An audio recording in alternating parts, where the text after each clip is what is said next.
Pemirsa, kita memasuki kabar nang penambayan. Memasuki akhir tahun 2022, penyelesaian proses pengerjaan drainase wan trotoar di sejumlah titik di Banjarmasin belum 100%. Terlihat di sepanjang kawasan Kampung Melayu, Kelurahan Sungai Mesa, Banjarmasin Tengah, sebagian kondisinya masih berlubang wan belum dilakukan pengecoran. Memasuki akhir tahun 2022, penyelesaian proses pengerjaan drainase wan trotoar di sejumlah titik di Banjarmasin belum 100%.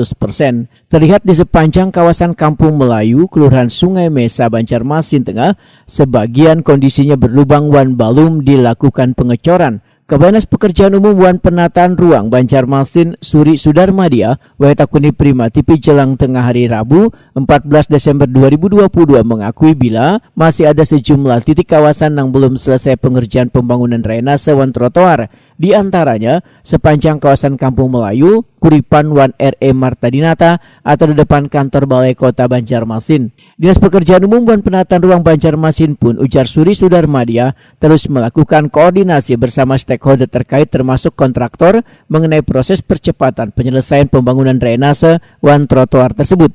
Namun optimis penyelesaian pembangunan trotoar wan drainase ini bisa selesai sesuai dengan target pengerjaan, yaitu 28 Desember 2022 nanti. Menurut Suri Sudarmadia, dari laporan tim pekerja, kendala keterlambatan pengerjaan dipengaruhi lambatnya bahan-bahan material yang didatangkan. Yang pasti memang itu sesuai kontraknya kan sampai akhir Desember ya, 25 sampai 28.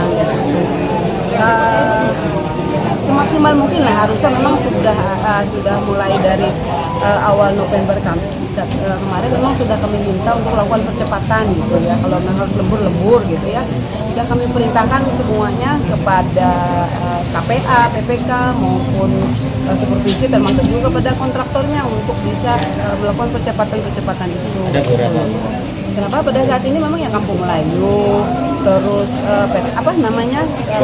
Kuripan ya, yang Kuripan, terus dibuka Pemko sampai ke Marta Dinata. Trotoar semua boleh. Trotoar dan drainase mungkin ya, karena memang sebagian sekarang kan kita coba antara drainase dan trotoar itu satu kesatuan. Suri Sudarmadia menambahkan, jika nantinya pengerjaan pembangunan drainase wan trotoar tersebut kada terselesaikan sesuai dengan target, maka akan ada mekanisme yang akan dilakukan yang kayak memberlakukan adendum atau perpanjangan waktu kontrak pengerjaan proyek.